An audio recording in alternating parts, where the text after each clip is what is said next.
Thanks for choosing America's Morning Headquarters to get you through the mid-morning hours. That's right, the Weather Channel helping you plan for all of your big events ahead. It is Friday. We're going to get you into the weekend. We do have some rain and storms to talk about, but we're also going to take you out to the national parks because we do that every Friday. I'm excited. I love these tours around the parks. It's like checking off the list. It's checking off the list. Yep. So join us here on our tour. Meanwhile, Felicia, we've had some issues with storms out there from yesterday. Oh, such a mess. Now, it appears that Mother Nature is pressing. Take a look because, as we know, it is St. Patrick's Day. I know you guys are going to want to plan out your festivities, but some of us are going to have to plan around the rain and the storms. Now, luckily for a city like New Orleans, or luckily or unluckily, I guess how you want to look at it, if we're going to look at the glass half full this morning, luckily for New Orleans, your messiest part of the day is going to be early on. So here's what we've got going on. Baton Rouge, you're already getting hit with some of those storms, lightning, thunder, heavy rain. This is going to continue filling in south and eastward, eventually making it in to the New Orleans metro area. So late morning. Now you'll notice, I want to point this out, the future radar does have this a little early. So this line is still just a little bit farther west right now than what future radar is showing. So probably making it into New Orleans a little after 10 a.m. I'd say late morning is when you can plan on it. But these storms could pack a bit of a punch. You'll notice we've still got some messy rain hanging around as we head into the afternoon. But we're going to start to see this eventually clearing up as we head into your evening. So I think your Friday night should be okay. It's going to be a little cool, so it's not going to be great temperature-wise, but rain-wise, you should be done. Now in Atlanta, we've had some light rain moving through already, kicking off your morning, maybe messing up your morning commute a bit. It's going to be one of those things where we've got a break in the rain around lunchtime. It's not going to be raining constantly today in the A, but watch how this fills in as we move through the afternoon, just in time for your afternoon commute too. That's fun, right? You can see we still get a little bit of shower action sticking around by 5, 6 o'clock. I think even to the evening, we could have a little bit of mist action in North Georgia, but generally we're talking about the rain starting to clear out for the evening. Let's head down to Mississippi and Alabama. Hattiesburg, you're already stuck in the rain right now. This is going to continue filling in eastward. Mobile, you're in some of that storm action as we head into the lunch hour. Some of those, again, could pack a bit of a punch, maybe a bit of damaging wind, so plan accordingly, maybe take your lunch with you. By 5 o'clock, we've still got some rain around. It's not going to be raining constantly, but it is one of those type of kind of messy frontal passages that you're not just getting one clean swipe. There will still be a bit of moisture lingering even after that initial frontal passage. Well, you can stay air, so we have it out there. And we definitely have that. You know that meme that everyone shares on social media that it's like winter, false spring, second winter. Yes. It's like we're here at third winter right now. That's what it feels like.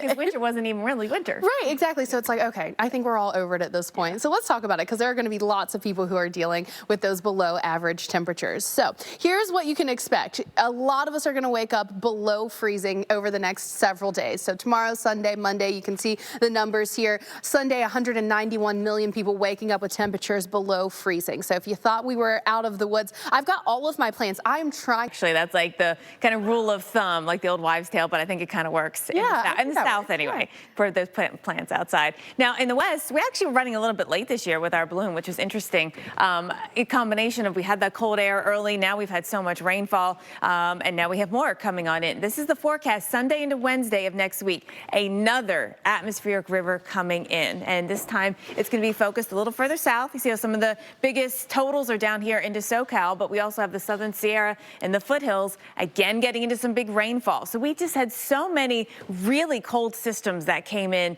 end of February, beginning of March into California, and we kind of got used to that, right, with the snow levels kind of being pretty low. Now we're getting systems which really aren't that about more flooding. Felicia, I was seeing the pictures yesterday of the house teetering on the edge there in California, the edge of the cliff, and I'm just thinking that, you know, we had California, North Carolina, just in the last week, another house moved into the ocean, and then it was Florida, Daytona Beach Shores area. Remember that from Hurricane Ian and Nicole. Don't you feel like it's almost to the point where it's hard to even continue processing? Like you don't have time to process what's happening in one area because something else is happening before you have the time to actually process it, which is such a rough place to be. Yeah, no doubt. Well, yesterday on the show, we were talking in our question of the day about pollen, and because, you know, it's been so tough this year. Does pollen ever change or cancel your outdoor plans, or do you just power through it? Lots of comments, and Al said especially this time of year when I start to see my friends in South Florida out on their boats and like out enjoying the warmth, that's when I start to get really envious of the warm weather, because it's like almost warm here but not quite. I know. Yeah. Yes. Yeah. No, you see someone, who lives in a warm destination, not just vacationing there. Right. It's like, oh, this is your life. Exactly. All right, let's take you like Atlanta and Greenville and Charlotte. Yeah, you're going to have those winds gusty too as this front is moving through. This is the type of weather, I've said it, I don't know how many times I'll say it again, this is what I call job security weather.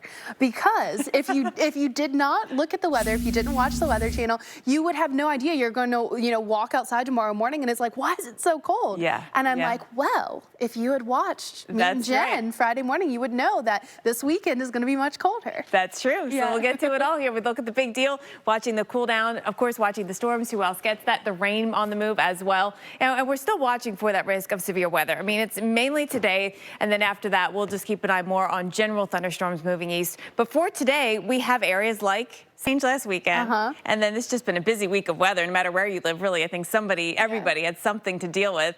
Now it's St. Patrick's Day, and we're, getting into the weekend. It feels like we've crammed 2 weeks. It truly feels like 2 weeks into one with that time change and everything that we've been going on. And still, so much to talk about. It's like how sometimes we get in the doldrums and you're like, well, there's not a whole lot of weather to talk about. That has not been the case at all. That has not happened all year. Yeah. Or last year. No. Right? Yeah, no, sometimes we need a break. I'm just saying. You get into this high pressure kind of situation. You're like, oh, okay, great, a couple of calm days. Nope. Not the case, and not the case today. I want to show you the storms, because that is one of our top stories where we're focusing on severe weather possibilities. We see that from southeast Louisiana, including around New Orleans, all the way here across the Gulf Coast, including towards Tallahassee, but much later today. So I want to time that out for you.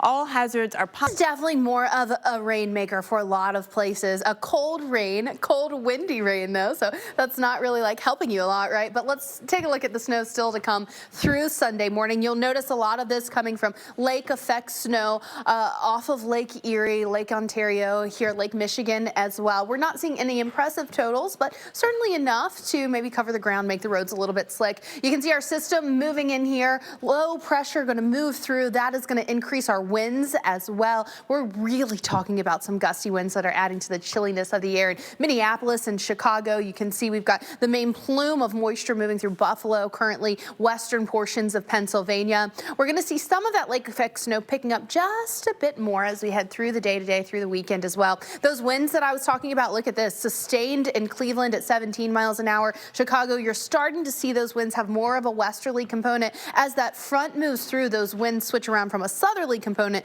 to more of a westerly direction, like we're seeing in St. Louis, where you're gusting up to 32 miles an hour. We've got winter alerts up across this region for where we will see that wintry weather. Stick around, we've got much more on this and who's going to be thick of the storminess in Baton Rouge. Now you're going to start to kind of be on the back edge of the heavy rain, but you're still dealing with that at least for a little while this morning. You can see the heavy rain moving through. Now, not nearly as heavy as it was. You're kind of in the light rain, but you're still not done with that precipitation in Baton Rouge. Morgan City, you're getting some of that thunderstorm action. And all of this moving east down that I-10 corridor, knocking on the door in New Orleans. Now, Baton Rouge, you're about a ½ inch above average in terms of rainfall so far this year. So, you could do without this. But New Orleans, you're well below average. You're about 6 inches below average in terms of rainfall. So you don't want the severe storms. Well, you'll certainly take some of this rain. You just don't want it all at once. You don't want any of those flooding issues like you sometimes see in New Orleans. The good news is you guys will be done with this rain as we head into the evening. So if you're planning out your St. Patrick's evening, night there in the Big Easy, you should be fine. Have a few light showers still sticking around the Atlanta metro area. Atlanta is one of those places where you're going to see much colder air building in behind this, and also have some gusty winds associated with this as well. 4, 5, 6 o'clock as that heavier rain is moving through. You can see that's going to definitely be impacting your afternoon commute. Maybe still a few light sprinkles lingering, especially as you look down towards, say, the airport as we head through the evening. Maybe some flights impacted if you get some of those storms going. Mobile, you're quiet right now, but you'll see that rain eventually pushing in as we head through the early afternoon. And then you've got that chance for some stronger storms with some maybe damaging wind gusts blasting through. That all continues to push eastward, and we'll eventually see things clearing out from the west to the east along the Gulf Coast. Well, you can stay prepared for another one. before, whenever we had rain in LA, it was a big deal. You'd always see all the number of accidents, of course, go up, and people kind of would go crazy, would trend on social media, right? Because rain in LA, hashtag LA rain was a thing. Yeah. I haven't seen that lately. I think it's just happening so much that it brings different problems, but not the novelty of the fact that it's raining. Right. I've seen a lot of people be like, oh, when is it finally going to stop raining? I've been in LA before for like a rainy stretch, and nothing was happening in the city. It was like people weren't out. People didn't like go out to any of the good dining places or anything like that. So I'm wondering if everyone at this point is really ready for a change. Yeah, but also maybe getting more used to the rain. You know? Yeah. Yeah, because I was there in the same circumstance. It basically shut down. Yeah, when, it rained. Well, yesterday on the show, we were talking pollen. We had our car coach, Lauren Fix, on to talk about your car and pollen, and you do need to wash the pollen off your car as soon as possible and as much as possible, actually, in pollen season. But we asked you, does pollen ever change or cancel your outdoor plans, or do you power through it? Who really have bad allergies, it's hard to deal with. I never had as terrible allergies as I did until I moved to Atlanta, and I was like, what is happening? Why do I feel this way? And then I realized that it's from all the pollen, and my body just wasn't used to it. Like they call Atlanta the city in the trees. For a reason. That pollen can take you out. It's no joke. Yeah. Well, okay.